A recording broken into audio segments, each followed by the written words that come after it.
Desde enero de 2017, la empresa estadounidense Liberty Media es la dueña de los derechos comerciales de la Fórmula 1, una adquisición con la cual la empresa estadounidense quería rentabilizar económicamente la máxima categoría del automovilismo con un nuevo enfoque, pero además prometiendo una Fórmula 1 que fuera mejor para aficionados, equipos y personal de la Fórmula 1, tratando así de explotar el potencial de la categoría que se sentía no estaba siendo bien aprovechado.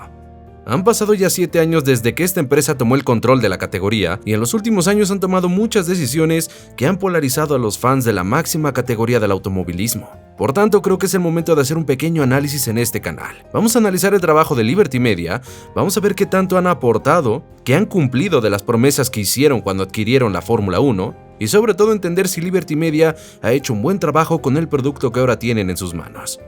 Así que, damas y caballeros, demos comienzo a este análisis del trabajo de Liberty Media como dueña de la Fórmula 1.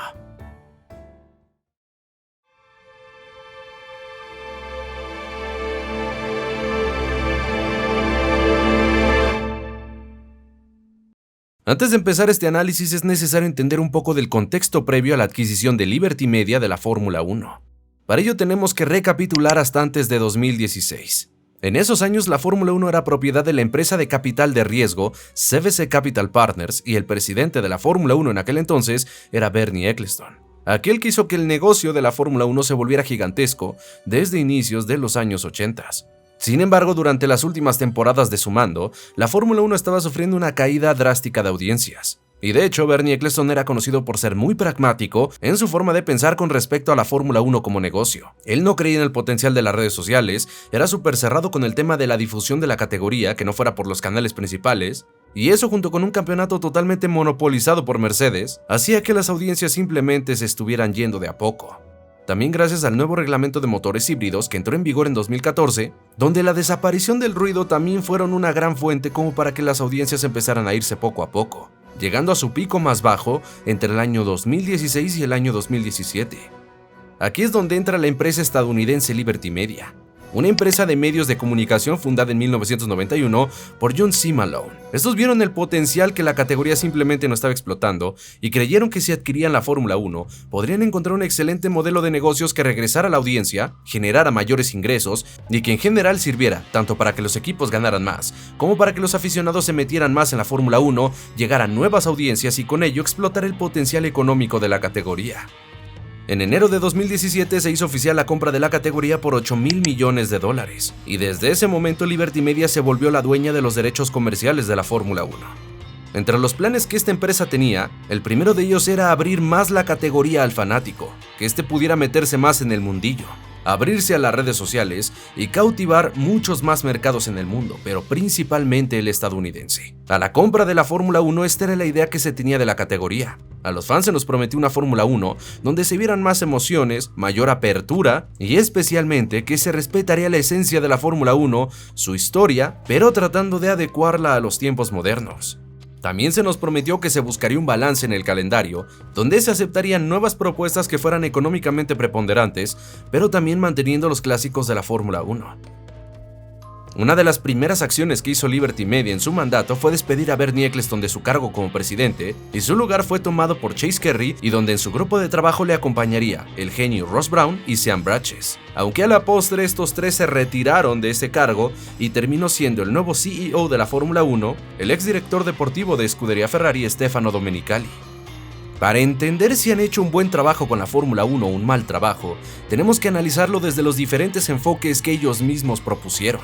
Los económicos, la audiencia, la calidad del espectáculo, la apertura de la Fórmula 1 hacia el espectador y la felicidad del mismo. Y creo que lo ideal sería empezar por los económicos. Y es que miren, antes de Liberty Media, invertir en un equipo de Fórmula 1 era una pésima idea por donde se le quiera ver. Era habitual ver equipos que año tras año caían en bancarrota, como por ejemplo la bancarrota de Force India en el año 2018, la desaparición de Manor en 2016, los constantes apuros financieros que sufría el equipo Williams, que de hecho eventualmente hicieron que tuvieran que vender la estructura, la extinción de las escuderías HRT y Caterham, la salida de grandes marcas como Toyota, BMW o Honda, y muchos ejemplos que podríamos dar al respecto. Salvo que fueras un equipo top, estabas destinado a las pérdidas, pero hoy en día los 10 equipos de la Fórmula 1 se encuentran en una situación mucho más rentable. Eso gracias en gran medida a muchos aciertos en materia económica que han tenido. La primera ha sido la apertura a las redes sociales, que ha permitido capturar a más fans por el planeta. También así la apertura de la Fórmula 1, que con Bernie Ecclestone era un círculo muy cerrado. Para darte un ejemplo, las pruebas de pretemporada no eran televisadas y no se permitía ni era muy bien visto que alguien compartiera imágenes o videos de lo que sucedía en estas pruebas de pretemporada. Algo que hizo Liberty Media fue abrirle al público esta situación, televisarlas, permitir imágenes y difusión de las pruebas de pretemporada, y con ello los aficionados podían empaparse un poco más de la categoría que estaba a punto de empezar. Pero uno de los mayores aciertos en este punto ha sido indudablemente la serie de Drive to Survive de Netflix, que con su fórmula, le guste a muchos o no, ha sabido ganar millones de nuevos fans de Fórmula 1 en todo el planeta. Eso eventualmente ha aumentado las audiencias y eso ha hecho que el pago por los derechos para transmitir la Fórmula 1 evidentemente se hayan elevado, lo cual es más dinero para la categoría. Y también ha ayudado bastante que hoy en día más países están interesados en albergar un gran premio de Fórmula 1 que evidentemente pagan más por la organización de sus carreras. Y este es un aspecto clave, porque una de las principales fuentes de ingreso de la Fórmula 1, además de la venta de los derechos televisivos, es justamente las tasas que tienen que pagar los organizadores por alojar un evento de la máxima, ya saben, el canon. Y nuevos circuitos están entrando al calendario que están pagando cada vez más por su gran premio, y los que están renovando del calendario actual lo están haciendo pagando mucho más dinero, además de extendiendo su contrato por varios años con la Fórmula 1, comprometiéndose a largo plazo. Otro objetivo que Liberty Media se había propuesto en años anteriores era conquistar el mercado estadounidense, aprovechar y explotar todo su potencial. Y hoy las audiencias de la Fórmula 1 en Estados Unidos han incrementado exponencialmente, además de que cuentan con 3 grandes premios en el año, y las imágenes habituales que hemos visto en estas últimas temporadas es como circuitos como Miami o Texas se llenan de público abarrotando las gradas. Pero además hemos visto que en otros grandes premios del mundo se están rompiendo récords de asistencia, que todo esto a la postre son ganancias. Los organizadores de eventos encuentran más redituable tener una competencia y la Fórmula 1 se aprovecha económicamente y recibe más dinero por ello. Esto ha generado que ahora los equipos ganen mucho más dinero que nunca en la historia y no se puede negar que la categoría goza de buenos números. En ese entendido se puede decir claramente que en niveles económicos y de audiencia, el trabajo de Liberty Media ha sido excepcional, haciendo rentable la Fórmula 1 para equipos, organizadores de grandes premios y obviamente para ellos. Pero el dinero puede volverse una obsesión muy grande, y con esa obsesión puedes ignorar muchas cosas importantes, entre ello, promesas que hiciste y sobre todo el trato que le das a tu público y a tus pilotos. Es ahí donde entra la segunda parte de este análisis. Entender si la Fórmula 1 ha cumplido con las expectativas del público, con las expectativas que se espera de la categoría reina del automovilismo y con el espectáculo que nos ofrece. El gran problema de Liberty Media es que desde muy poco en su gestión se notó su clarísima intención de aumentar el espectáculo en pista y fuera de la pista, fuera como tuviese que ser. Y esto ha dividido a los fans. Porque sí, en parte eso ha traído una enorme cantidad de fans nuevos a la categoría, pero el problema es que la Fórmula 1 está desesperada en intentar mantener esos nuevos fans y que se queden para volverlos unos fans regulares de la Fórmula 1, haciendo que se llegue un conflicto entre puristas y estos nuevos fans, y parece ser donde Liberty Media sigue enfocada en los nuevos fans, mantenerlos.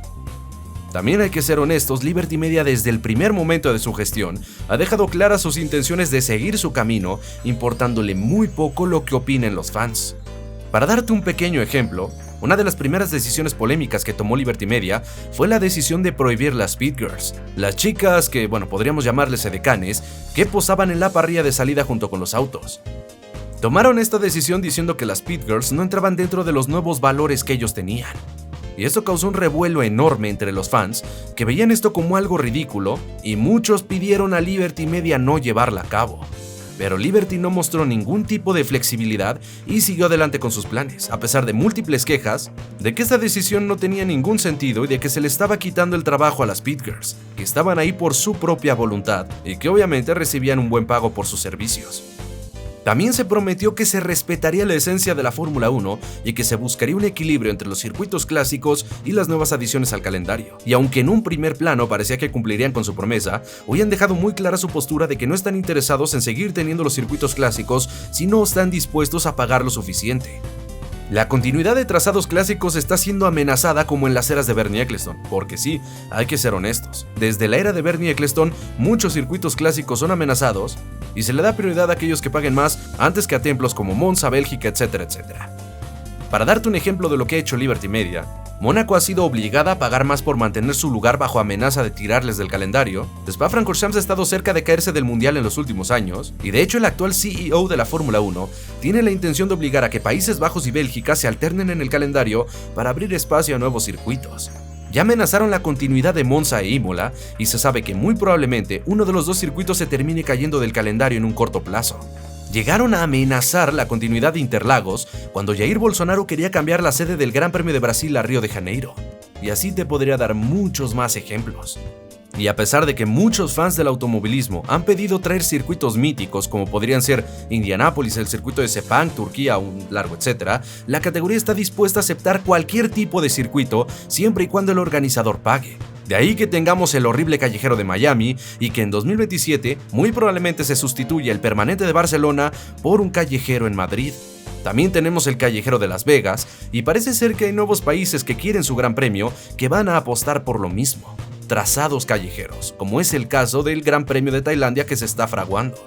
También así el Gran Premio de Corea que se quiere hacer en las calles de Seúl, y que de a poco están empezando a abarrotar el calendario de la máxima categoría del automovilismo, siendo circuitos muchas veces planos que no dan oportunidad al adelantamiento y que hoy por hoy no son muy bien valorados por la comunidad de la Fórmula 1. Pero eso en sí no es todo. Tenemos que hablar de las dos grandes apuestas de Liberty Media, las carreras sprint y el reglamento técnico de 2022. Empezando con las carreras sprint, estas vienen de una idea que tiene Liberty Media desde la era de Ross Brown, de darle un formato diferente y un poco más impredecible a la categoría. En un principio tenían la intención de hacer esto una carrera con la parrilla invertida, y al final los equipos se negaron rotundamente, gracias a Dios. A cambio tuvimos el nacimiento del formato que conocemos hoy en día, uno que honestamente van 4 temporadas y no termina de cuajar y la Fórmula 1 sigue y sigue experimentando año con año. ¿Por qué? Básicamente porque el formato sigue sin funcionar. La idea original con estas carreras sprint era hacer una carrera pequeña donde los factores como la estrategia o la gestión de neumáticos no fuera necesaria, y en la cabeza de la gente de Liberty Media, las sprints serían gente batallando rueda a rueda, ir con el pie a fondo todo el tiempo, ya saben, Fórmula 1 en estado puro. El único gran problema es que no sirven, y esto no lo digo yo. Lo dicen la mayoría de los aficionados, lo dicen la enorme cantidad de pilotos que se quejan de lo inútiles que son, además de que los jefes de equipo dicen que son una pérdida de tiempo. Y para ello una muestra. La mayor parte de las carreras sprint que hemos tenido desde su nacimiento en 2021 han sido terriblemente malas. Te preguntarás por qué siguen invirtiendo tiempo y están desesperados en sacar este formato sprint, y es muy simple. Obviamente esto da beneficios económicos. Entregar a los grandes premios más carreras en un fin de semana significa eventualmente cobrar un canon mayor por la organización de grandes premios. Además de que también es un intento por cautivar a los nuevos fans, esos que no les interesa la práctica 1 o la práctica 2, haciendo que los niveles de audiencia de los viernes bajen drásticamente, y lo que se está intentando hacer es forzar que los 3 días tengan algo interesante que ofrecer. Como les dije, las prácticas libres no suelen tener mucha audiencia, y la intención con esto es también tener un formato que tenga al espectador enganchado desde el mismo viernes hasta el domingo. El problema es que este formato no está funcionando, y si no es porque han habido carreras donde hay factores externos como la lluvia, pilotos fuera de sus posiciones naturales, o si no se corren en Interlagos, las sprints terminan siendo muy aburridas.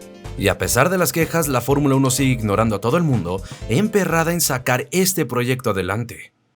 Otra queja que se tiene sobre todos los equipos y pilotos es la cantidad excesiva de grandes premios en un año. Evidentemente, más grandes premios es igual a más dinero, pero también más fatiga para personal, pilotos y menos tiempo libre para ellos, además de un largo etcétera más. Los pilotos han hecho públicas sus quejas de que el calendario es excesivamente largo, pero la Fórmula 1 ha sido hasta arrogante con los pilotos. Recientemente se le preguntó a Domenicali por estas quejas y su respuesta fue básicamente: si no quieren correr en la Fórmula 1, no tienen por qué hacerlo. Una contestación que a mi gusto es totalmente irrespetuosa, que muestra la enorme inflexibilidad de Liberty Media con el tema, y donde además Liberty tiene la intención de agregar otros 2 grandes premios para que en vez de que sean 24 en un año, sean 26 carreras. Como les dije, no tiene ninguna intención de escuchar ni a los fans ni a los pilotos, y aunque sé que entre los fans muchas veces no nos ponemos de acuerdo en lo que queremos como espectadores, los pilotos suelen tener una idea mucho más clara y a ellos también se les está ignorando. Ahora también tenemos que hablar de la segunda gran apuesta de Liberty Media, que ha sido el reglamento técnico de 2022. Su gran apuesta, que era el regreso del efecto suelo, en un intento de limitar el golpe del aire sucio en los autos para facilitar las persecuciones y los adelantamientos. Normalmente los reglamentos técnicos son diseñados por la FIA, pero en este caso en particular, este reglamento estuvo muy basado en los diseños y opiniones de Ross Brawn, y fue la propia Fórmula 1 la que empujó por esto. Les digo, la intención era que los autos tuvieran facilidad para las persecuciones y que los adelantamientos no fueran tan complicados al no recibir el aire sucio y con ello las turbulencias que limitan los adelantamientos. El problema es que desde 2022 vemos una Fórmula 1 monopolizada por un equipo, y aunque esto no es culpa del reglamento, y aunque sí, en 2022 y 2023 hemos tenido un mayor número de adelantamientos que en 2021 y 2020, tampoco es que los pilotos lo tengan tan sencillo para hacer estas maniobras. Muchos se han quejado de que sigue siendo difícil seguir al piloto de enfrente, y hay grandes premios donde hemos visto pocos adelantamientos, trencitos de DRS y situaciones que este reglamento técnico supuestamente iba a evitar, haciendo que muchos cataloguen este reglamento técnico como un fracaso en ese rubro, porque los pilotos siguen encontrando los mismos problemas para poder seguir a los autos. De hecho, incluso ha agravado otros problemas que tiene la categoría, como el tema de las carreras con lluvia, donde si antes era difícil, con el spray que arrojan los autos, ahora lo hacen totalmente imposible. Porque como el reglamento técnico está diseñado para tirar el aire arriba de los autos que vienen por detrás, con el spray la estela se hace mucho más grande y por ello a veces se hace imposible ver en las carreras con lluvia. Parece ser que en muchos aspectos este reglamento técnico ha fracasado y ha supuesto más de un dolor de cabeza para la Fórmula 1. Entre el aplastante dominio de un equipo, la enorme cantidad de carreras flojas que hemos tenido entre 2022 y 2024, y la enorme cantidad de problemas que aún tienen los autos para poder adelantar, han hecho que gran parte de la afición que llegó a la Fórmula 1 entre 2018 y 2021 de a poco se esté yendo, y aunque la popularidad de la Fórmula 1 sigue en números bastante buenos, no se sorprendan si eventualmente terminan volviendo a bajar. En conclusión, ¿podemos decir que Liberty Media ha hecho un buen trabajo con la Fórmula 1? Bueno, la respuesta es muy subjetiva. Evidentemente, para sus intereses económicos han hecho un trabajo excepcional, recuperando audiencia, han vuelto muy rentable la categoría y económicamente están mejor que nunca. Para los intereses de un negocio, la gestión actual es todo un éxito. Ahora, en cuestión del producto que le entregan a la Fórmula 1, hay demasiadas falencias. Fuera del dominio de Red Bull y Verstappen, que repito, de eso no tiene la culpa la Fórmula 1, han habido demasiadas carreras que no despiertan ningún interés en los últimos años. Además, llegan a un punto donde el dinero está siendo demasiado priorizado y la calidad del espectáculo es cada vez peor. Además, la Fórmula 1 suele tener algunas ideas que no terminan de cuajar con el público, ya no solo el tema de las carreras sprint. Pongo de ejemplo el desfile de pilotos que se hizo previo al Gran Premio de Miami en 2023, que ni a los pilotos les gustó, ni a los aficionados les gustó, y recibieron bastantes críticas por ello. La gran arrogancia de Liberty Media es hacer las cosas pensando que su camino es el correcto y que todo el resto del mundo está equivocado. Así con las sprints, así con los circuitos callejeros, así con una Fórmula 1 que prioriza demasiado el espectáculo artificial sobre la verdadera esencia de la competición. Y como dije, esto no lo digo yo, lo dicen muchos fanáticos, mucha prensa especializada y en especial lo dicen los equipos y pilotos de la Fórmula 1. Como aficionado, siento que hay mucho donde Liberty Media ha fallado. Y eso es lo que más duele en particular, porque indudablemente como negocio está siendo un éxito, pero como el resto, no tengo una visión tan clara de que lo que esté sucediendo está siendo funcional. Solo el tiempo dirá si todas estas apuestas que ha hecho Liberty Media al final ayudan para mantener la salud financiera de la categoría y eventualmente los aficionados nos encontramos con un espectáculo como el que siempre nos han prometido. O si por el contrario, tarde o temprano empiezan a pagar todas y cada una de las decisiones que han estado tomando en los últimos años. Con esto, damas y caballeros, terminamos este pequeño video, pero aquí quiero preguntarte, ¿qué opinas de la gestión de Liberty Media? ¿Te gusta? ¿Qué aspectos positivos le ves? ¿Qué aspectos negativos le ves? Y si crees que la Fórmula 1 seguirá yendo a la alza o si tarde o temprano va a empezar a caer otra vez en audiencias. Háganme saber todas sus opiniones en la parte de los comentarios, que estaré encantado de leerlos a todos y cada uno de ustedes. Yo con esto me despido, yo soy el tío Skyline diciéndote que si este video te ha gustado, no regales un pulgar arriba, que es muy importante para nosotros. Ayúdanos a seguir creciendo en esta plataforma regalándonos simplemente un pulgar arriba. También así te invito a compartir este video con tus amigos y seguirnos en nuestras cuentas de Instagram y Twitter, cuyo link estará en la descripción de este video. Yo me despido, yo soy el tío Skyline y nos vemos próximamente para más contenido en este tu canal de Skyline Racing. Gracias por sintonizarnos y hasta luego.